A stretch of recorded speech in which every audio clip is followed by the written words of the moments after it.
Budget 2024. In my last speech, I spoke about some concepts, religious concepts. Shivji's concept of ahimsa, the fact that the Trishul is placed behind the back and is not held in the hand. I spoke about the snake on Shivji's neck. And I also said how all religions in our country propose the idea of non-violence and can be encapsulated in the phrase, Daro mat, darao mat. And I also said that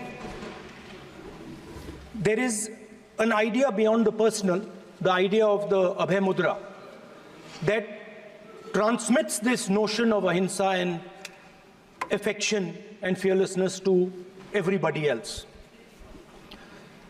Speaker sir, as I said in my speech, there is an atmosphere of fear, dar ka mahol hai Hindustan mein, and that fear has pervaded every aspect of our country. My friends are smiling, but they are also scared. They are scared. Sir, मैं आ रहा हूँ sir. Budget है sir, budget पे ही बोल रहा हूँ sir. Sir, you see the problem is, sir, in the BJP, only one man is allowed to dream to be Prime Minister. If the Defense Minister decides he wants to be Prime Minister, there's a big problem, there is fear.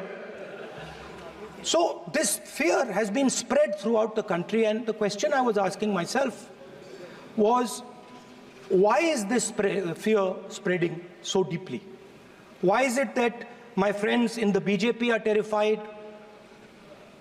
the ministers are terrified, the farmers of India are terrified, workers, youngsters, and इसके बारे में मैंने सोचा, काफी सोचा, और एक जवाब मैं प्रपोज करता हूं आज. स्पीकर सर, हजारों साल पहले हरियाणा में कुरुक्षेत्र में एक युवा को, अभिमन्यु को 6 लोगों ने चक्रव्यूह में मारा था. 6 चक्रव्यूह में फंसाकर मारा था. सर, चक्रव्यूह के अंदर डर होता है, हिंसा होती है, और अभिमन्यु को चक्रव्यूह में फंसाकर, ट्रैप कर 6 लोगों ने मारा. मैंने चक्रव्यूह के बारे में थोड़ी रिसर्च की और पता लगा कि चक्रव्यूह का एक दूसरा नाम होता है, पद्मव्यूह, मतलब लोटस फॉर्मेशन. तो जो चक्रव्यूह होता है स्पीकर सर, वो लोटस के शेप में होता है, कमल के फूल के शेप में होता है. 21वीं सदी में सर एक नया चक्रव्यूह तैयार हुआ है. स्पीकर सर, वो भी लोटस की शेप में है सर, और उसका चिन्ह प्रधानमंत्री जी अपनी छाती पर लगा के चलते हैं. सर, जो अभिमन्यु के साथ किया गया था, जो अभिमन्यु को चक्रव्यूह में फंसाया गया था, वही हिंदुस्तान के साथ किया गया है. हिंदुस्तान के युवाओं के साथ, हिंदुस्तान के किसानों के साथ, हमारी माताओं बहनों के साथ, स्मॉल बिजनेसेस के साथ, मीडियम साइज बिजनेस के साथ. सर, अभिमन्यु को 6 लोगों ने मारा था. उनके नाम द्रोणाचार्य, कर्ण, कृपाचार्य, कृतवर्मा, अश्वत्थामा और शकुनी. सर, आज भी चक्रव्यूह के बीच में 6 लोग हैं. सर, चक्रव्यूह के बिल्कुल सेंटर में, चक्रव्यूह में हजारों लोग होते हैं सर, मगर उसके बिल्कुल सेंटर में 6 लोग कंट्रोल करते हैं. तो जैसे उस टाइम 6 लोग कंट्रोल करते थे, वैसे आज भी 6 लोग कंट्रोल कर रहे हैं. चक्रव्यूह को नरेंद्र मोदी जी, अमित शाह जी, मोहन भगवत जी, अजीत डोभाल जी, अंबानी और अदानी जी कंट्रोल कर रहे हैं. नहीं सर, मैं, अगर आप चाहते हैं सर, मैं NSA का और अदानी और अंबानी का नाम इस लिस्ट से निकाल देता हूं. फिर माननीय सदस्य, अगर आप चाहते हैं सर, प्लीज. मैं नहीं चाहता, सदन के नियम प्रक्रियाओं से सदन चलता है। अगर आप कहते हैं मैं निकाल देता हूं। नो सदस्य, मैं तीन ही नाम यूज करूं। नहीं माननीय सदस्य, नहीं कहा। और आप वीडियो स्पीकर सर, द चक्रव्यूह that has captured India has three forces behind it. First is the idea of monopoly capital, that two people should be allowed to own the entire Indian wealth. So one element of the Chakravyu is coming from the concentration of financial power. The second element, sir, मैं budget को explain कर रहा हूं sir, मैं आ रहा हूं, वहीं आ रहा हूं sir. So one element is financial power. The second element is the institutions, the agencies, CBI, ED, Income Tax Department of this nation, and the third is the political executive. Speaker sir, these three together are at the heart of the Chakravyu, and they have devastated this country. Speaker sir, my expectation was that this budget would weaken the power of this Chakravyu, that this budget would help the farmers of this country, would help the youth of this country, would help the laborers, the small businesses of this country. But what I have seen is that this budget, the sole aim of this budget, iski jo niyat hai, it is to strengthen this framework, the framework of big business, monopoly business, the framework of a political monopoly that destroys the democratic structure, and finally the framework of what one can call the deep state or the agencies. And the result of this has been the first पहला काम इस चक्रव्यूह ने क्या किया, जो हिंदुस्तान को रोजगार देते हैं, स्मॉल एंड मीडियम बिजनेसेस हैं, जो करोड़ों युवाओं को रोजगार देते थे, उन पर इस चक्रव्यूह ने आक्रमण किया. कैसे किया? नोटबंदी, जीएसटी और टैक्स टेररिज्म. आप लोग आतंकवाद की बात करते हो, पूरे देश में अगर कोई भी व्यक्ति छोटा बिजनेस चलाता है तो रात को उसको फोन कॉल आता है इनकम टैक्स डिपार्टमेंट से, जीएसटी से, और टैक्स टेररिज्म का वो शिकार बनता है. इस टैक्स टेररिज्म को रोकने के लिए बजट में आपने कुछ नहीं किया है. तो टैक्स टेररिज्म के कारण और ये जो आपकी नीतियां हैं, जो आपने कोविड के समय बड़े बिजनेसेस की मदद की और जो स्मॉल एंड मीडियम बिजनेसेस थे उनको खत्म किया, उसके कारण आज हिंदुस्तान के युवाओं को रोजगार नहीं मिल सकता है. बिल्कुल एक युवा को रोजगार नहीं मिल सकता है.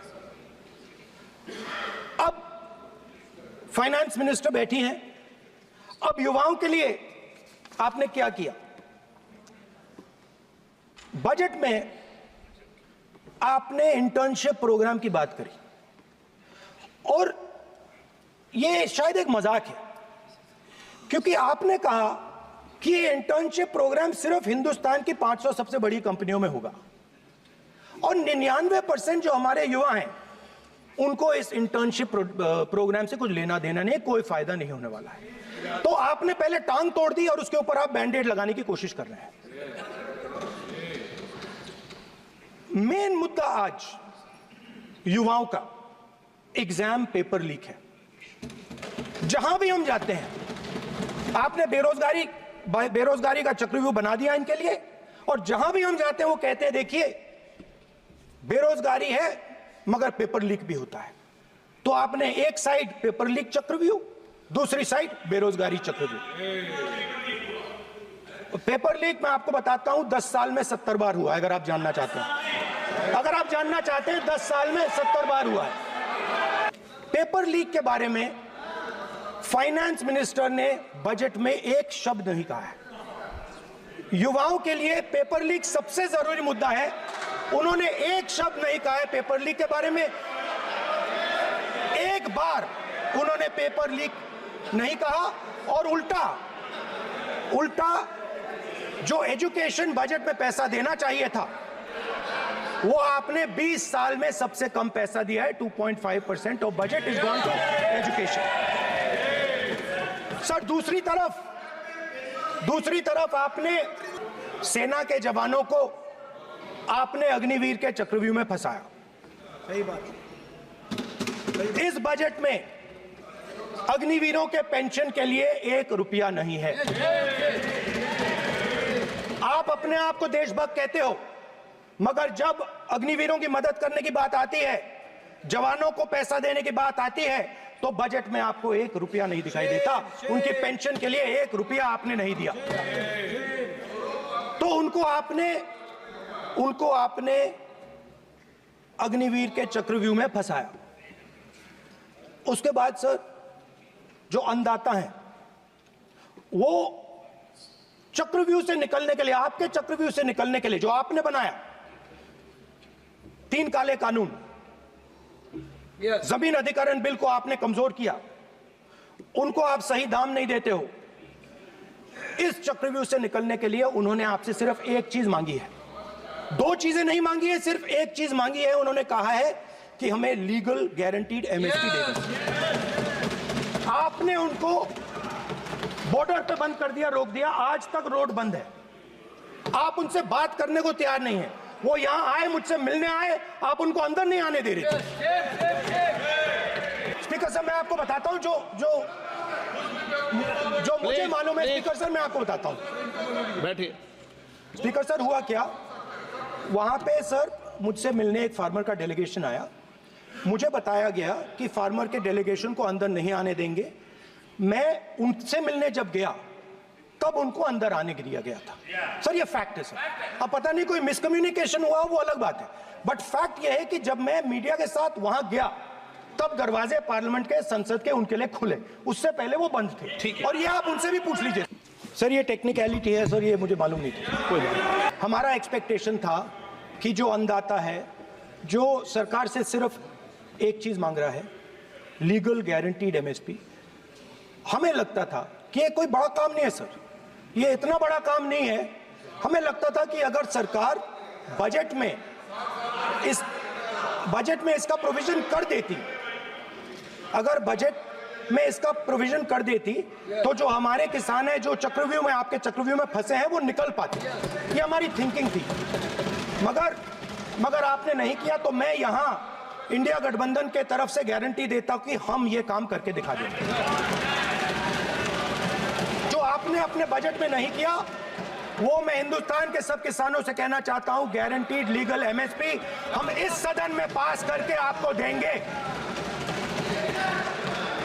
स्पीकर सर, जो मिडिल क्लास है सर, वो प्रधानमंत्री को, अच्छी बात बोल रहा हूं सर, मिडिल क्लास जो है वो शायद इस बजट से पहले प्रधानमंत्री को सपोर्ट करता था।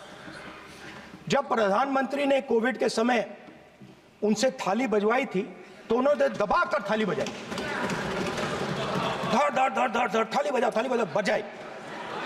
हमें अजीब लगा, मगर प्रधानमंत्री ने मिडिल क्लास को ऑर्डर दिया तो मिडिल क्लास ने थाली बजाई। उसके बाद प्रधानमंत्री ने उसी मिडिल क्लास से कहा, मोबाइल फोन की लाइट जलाओ, और मोबाइल फोन की लाइट जली। मिडिल क्लास ने, पूरे हिंदुस्तान में मिडिल क्लास ने मोबाइल फोन की लाइट जला दी। अब इस बजट में आपने उसी मिडिल क्लास के एक छुरा पीठ में मारा, दूसरा छुरा छाती में, एक इधर मारा और एक इधर मारा। इंडेक्सेशन जो आपने कैंसिल की वो पीठ में छुरा था, और जो कैपिटल गेन्स टैक्स आपने बढ़ाया वो छाती में छुरा।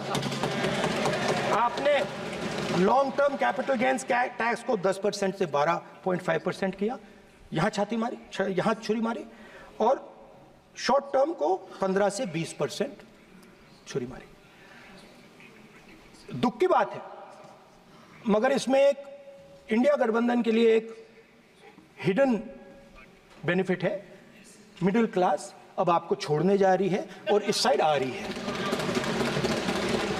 तो मेरा कहना है जहां भी आपको मौका मिलता है आप चक्रव्यूह बना देते हो। एक चांस मिलता है आप चक्रव्यूह बना देते हो, हम चक्रव्यूह तोड़ने का काम करते हैं। हमारे बजट में किसान का कर्जा माफ हुआ, चक्रव्यूह तोड़ा। मनरेगा हुआ, चक्रव्यूह तोड़ा। तो हम चक्रव्यूह तोड़ने का काम करते हैं, आप चक्रव्यूह बनाने का काम करते हो। आप चाहते हो कि हिंदुस्तान छोटे छोटे छोटे छोटे छोटे खांचों में रहे और हिंदुस्तान के गरीब लोग सपना ना देख पाए। सिर्फ अदानी और अंबानी। अरे क्या सर? सर मैं सर कैसे बोलूं सर? स्पीकर सर, तो अगर सर मैं आपसे सवाल पूछना चाहता हूं। मेरे से सवाल मत नहीं पूछ सकते आप। Sorry sir. सर तो सर मैं फिर मैं सर 3 और 4 कह देता हूं उनको। 3 और 4 ठीक है सर? अब नाम नहीं ले सकता तो कुछ तो कहना पड़ेगा सर। 3 और 4 कह देता हूं। मैं ये कैसे कहूं? इन लोगों के इनका इंडिकेशन कैसे दूं मैं सर? आप मुझे बता दीजिए सर। कोई दूसरा तरीका हो सर, नाम नहीं लेने हो तो कोई और तरीका दे दीजिए सर। अच्छा सर A1 A2 चलेगा सर? A1 A2 sir. ये जो लोग, ये दो लोग हैं सर, ये हिंदुस्तान के इंफ्रास्ट्रक्चर को, बिजनेस को कंट्रोल करते हैं सर। इनके पास एयरपोर्ट है, टेलीकॉम का सिस्टम है, अब पोर्ट्स हैं, अब रेलवेज में जा रहे हैं सर। इनके पास हिंदुस्तान के धन की मोनोपोली है। तो सर मैं समझ नहीं पा रहा हूं इनके बारे में मैं इंडिकेट कैसे करूं? इनके बारे में बोलना तो पड़ेगा सर। अगर आप हमें कहो कि इन दोनों के बारे में आप बोल ही नहीं सकते तो वो तो हमारे लिए एक्सेप्टेबल ही नहीं है सर। हमें तो बोलना है। अब आप चाहते हो कि नाम ना ले तो कोई और सिस्टम दे दीजिए हमें। स्पीकर सर, मैं समझता हूं मंत्री जी को अदानी जी और A1 एंड A2 की रक्षा करनी है, मैं समझता हूं। No problem. वो सर ऊपर से ऑर्डर आया है सर, ऊपर से ऑर्डर आया है सर। मैं समझता हूं, मैं इस पे कोई टिप्पणी नहीं करूंगा sir. He is permitted. Sir, he is permitted to defend them, sir. It is a democracy, sir. He can defend them. We allow him to defend them, sir. A1 and A2, sir. So we are happy, sir. If the minister is protecting A1 and A2, sir, it helps us only, sir. No problem. We like it, sir. Please do it again, sir. Please do it again. If when we raise our hand and ask for the Prime Minister and the ministers to yield, they yield, we will yield every time. Yes. The moment you yield, I guarantee you we will yield. In fact, I am ready, Speaker sir. I am ready. ये योजना Speaker sir, देश में, Speaker sir, देश में अब ये कौन कर रहा है? तकरीबन 73% दलित, आदिवासी और पिछड़े वर्ग के लोग हैं। और ये हिंदुस्तान की मेन शक्ति है, स्ट्रेंथ है। और सच्चाई है कि इनको कहीं भी जगह नहीं मिलती है। इनको बिजनेस में जगह नहीं मिलती है, इनको कॉर्पोरेट इंडिया में जगह नहीं मिलती है, इनको सरकारों में जगह नहीं मिलती है।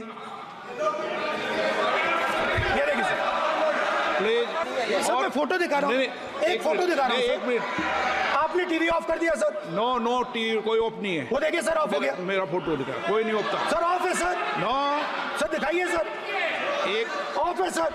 नो, आप टीवी ऑफ कर देते हो? प्लीज आप बैठिए, एक बात सुनिए। Okay sir. नहीं आप अपोलोजाइज सर। नहीं नो अपोलाइज, मैं आपको अपोलाइज के लिए दिखे रहा सर। ये देखिए सर, बंद होगी सर। जब भी मैं उसको हटाना चाहता हूं मुझे ये करना है सर। वो देखो आगे।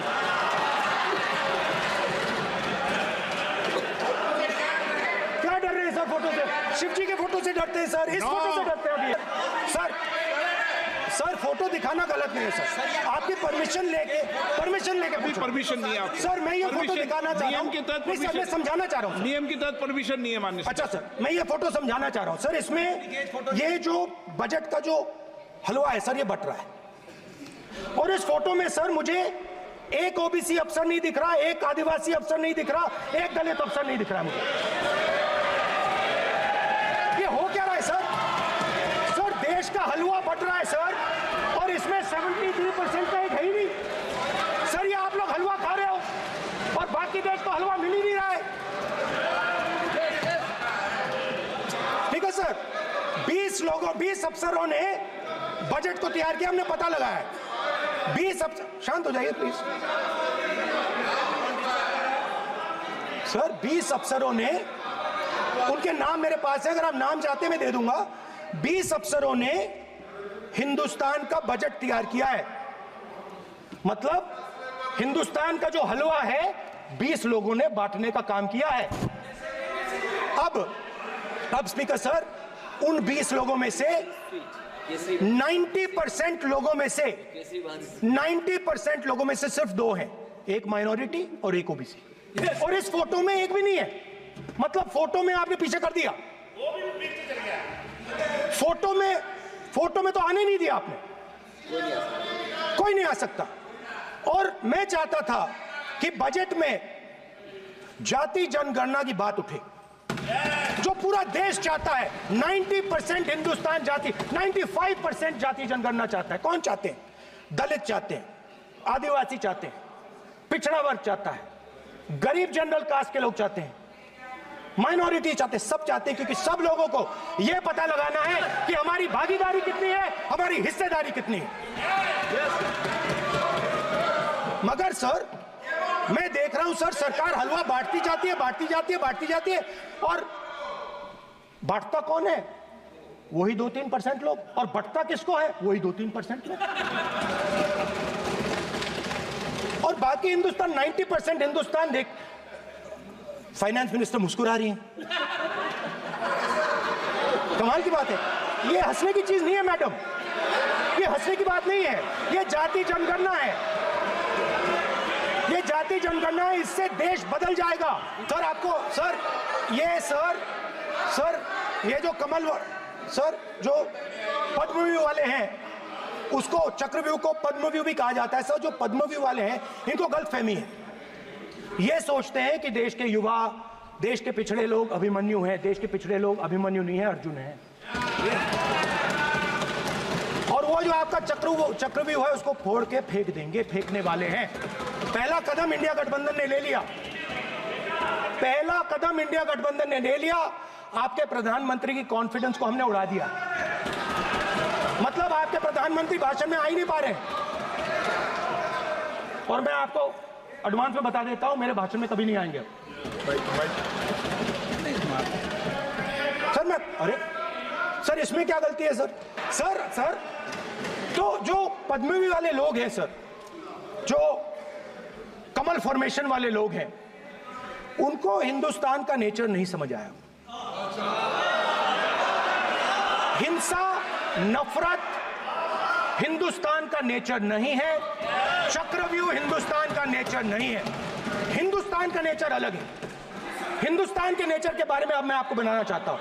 हर धर्म में चक्रव्यूह के खिलाफ फॉर्मेशन होता है, हर धर्म में। माननीय सदस्य, आप जानते हो हिंदू धर्म में चक्रव्यूह का ऑपोजिट क्या होता है, जानते हो आप चेयर को एड्रेस। मैं बताता हूं सर। शिव की बारात होती है सर, शिव की बारात में कोई भी आ सकता है, किसी भी धर्म का कोई भी व्यक्ति आ सकता है, बारात में आ सकता है, नाच सकता है, गा सकता है, अपना सपना देख सकता है।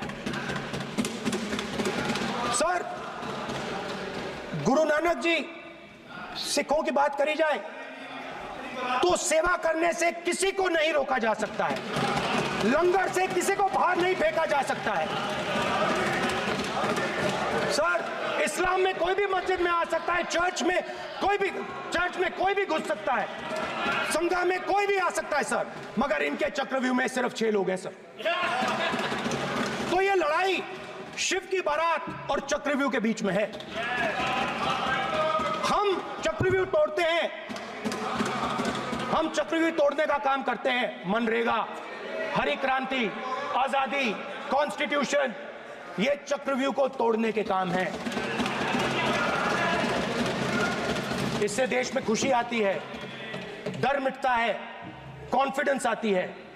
आप पद्मव्यूह चक्रव्यूह बनाने का काम करते हो। चक्रव्यूह शिव की बारात को हरा ही नहीं सकता है। आप अपने इतिहास को देखिए। आप अपने आप को हिंदू कहते हो, आप हिंदू कहते हो, आप हिंदू धर्म को समझते नहीं हो।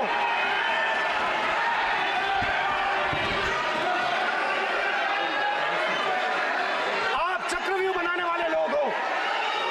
आपका हिंदू बोगस बोगस।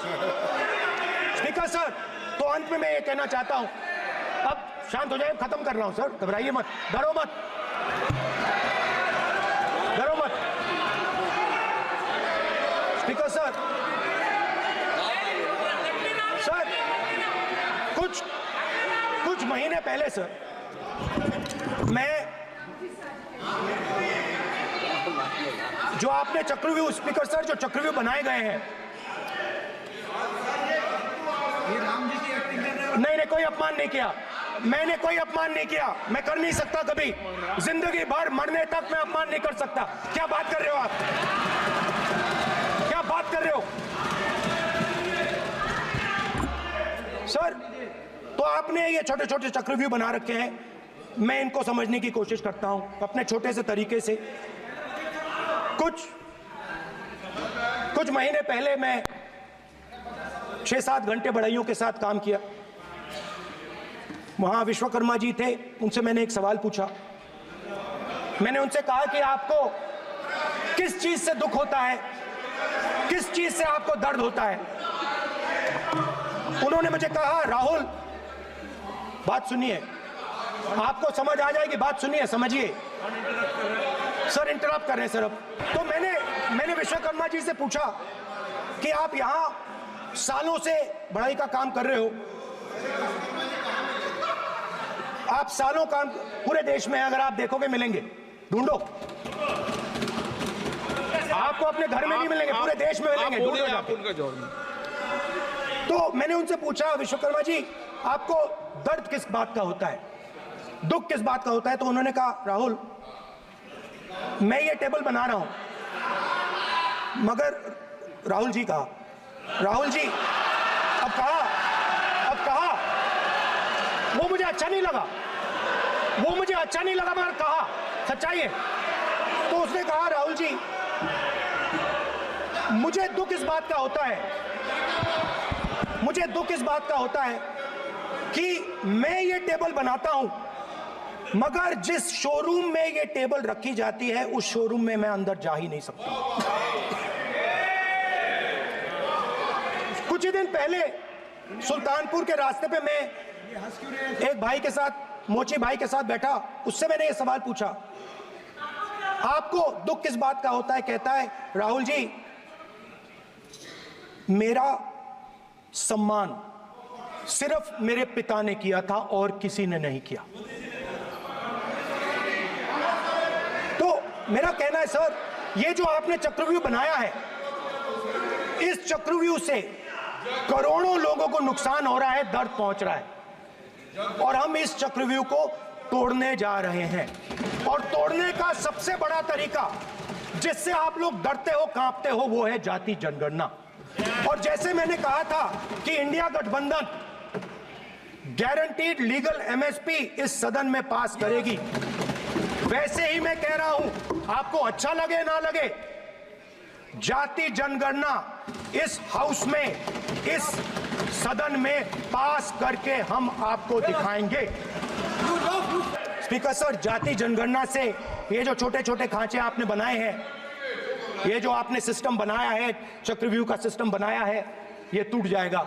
और इसके लिए हम पूरा दम लगा के, पूरा इंडिया गठबंधन दम लगा के ये काम करेगा। धन्यवाद, जय हिंद।